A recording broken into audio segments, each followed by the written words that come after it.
Let's quickly review, what stress is.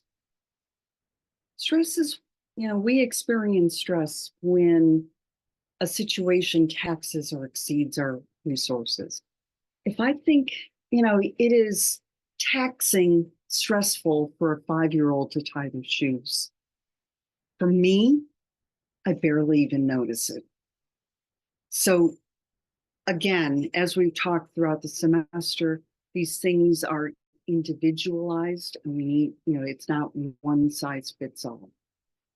Stress occurs when the situation is discrepant from what one believes should happen or what one wanted to happen. So, if you earned a B on an exam and you thought that that's what you deserved and what you hoped for, it's not going to be stressful. If you expected to ace the exam and you get a B, okay. So our stress response is comprised of several different things. It's physiological. You may feel it in your head, headaches, or your neck, or your back, or your stomach, or your calves. There's a lot of muscle tension there. We may notice our heart beating faster. We may notice our blood pressure going up. Affective changes, we may find ourselves getting anxious, depressed, frustrated,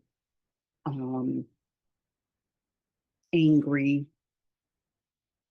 Cognitive changes, we may have decreased ability to solve a problem, particularly if it's a fair amount of stress. Small amounts of stress may actually help us. We may become more pessimistic. We may become more cynical. We may believe that we can't do the work.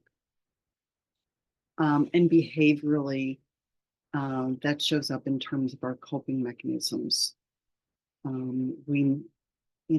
Another way of thinking about that is in terms of our flight, fight, freeze, fawn. So, so consider which of those you're engaging in. Chronic stress can lead to allostatic overload and system breakdown. So when things are going well, our network responds effectively to stressors. And it's appropriate and proportional to the stressor. As we experience some allostatic load, we may not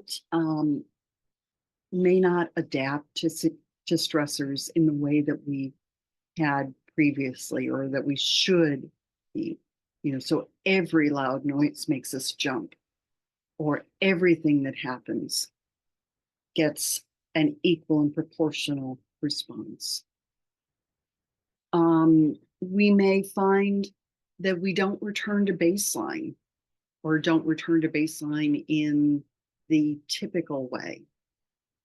So we're here in this column. Or that we don't have a sufficient response for that particular situation. Finally, with allostatic overload, we see a whole variety of different kinds of problems. We're seeing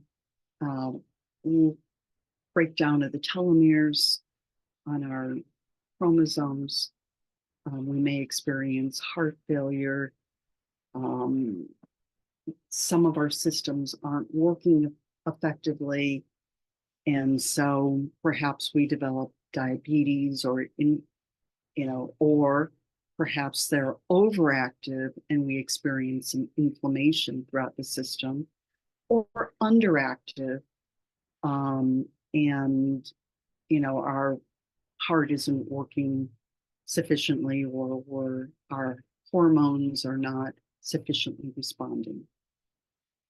Our job is to help the system return to, allostasis, homeostasis as rapidly as we can.